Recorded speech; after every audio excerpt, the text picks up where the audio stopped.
Fight censorship and boost your health. Shop now at shop.real.video. I'm going to continue to call for a global humanitarian war on Google using methods of peace, not violence, not guns, not bombs, nothing of the kind, but peaceful. I mean, in the spirit of Martin Luther King Jr., okay?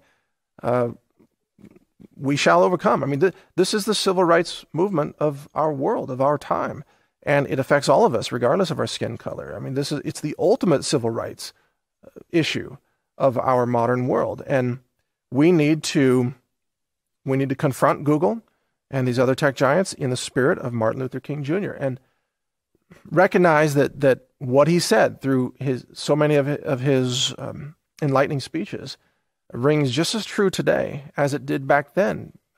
It is not appropriate for any society to punish people and judge people based on the color of their skin, nor is it appropriate in any society for tech companies to silence people based on the color of their speech.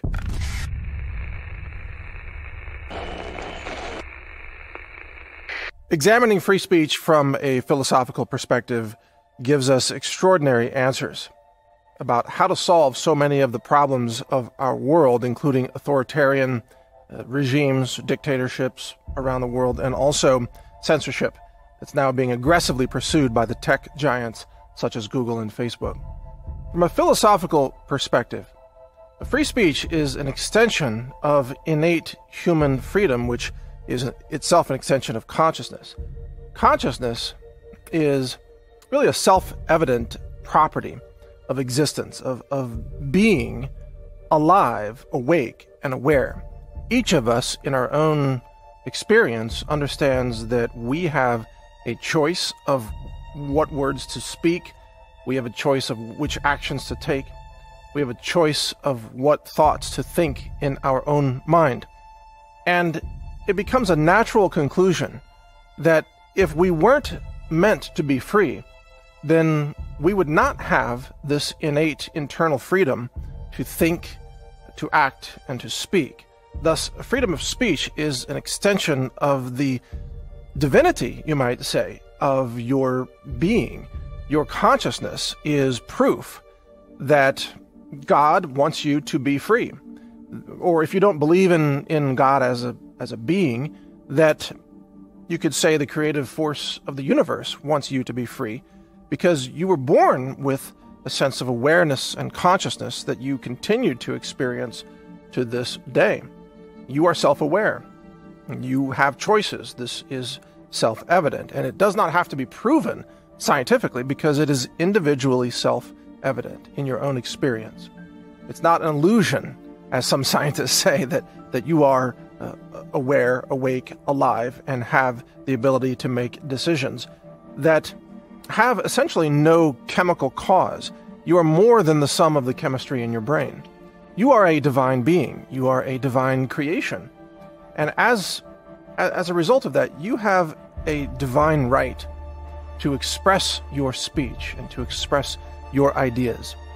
Now, this divine right is enshrined in the United States Constitution Bill of Rights, which does not grant you these rights, but rather simply describes the rights that you were already born with, rights that were granted to you by God, as the framers explained. The Bill of Rights is not saying that we, the government, grant you, the people, this right to speak, but rather that the government cannot restrict this inherent, innate right with which you are born. And thus, when the First Amendment is trampled upon, when free speech rights are restricted, especially by tech companies today, that, as the recent Google video has shown, are themselves dominated by a very creepy corporate cult. In other words, Google puts the cult in the word, in the phrase corporate culture.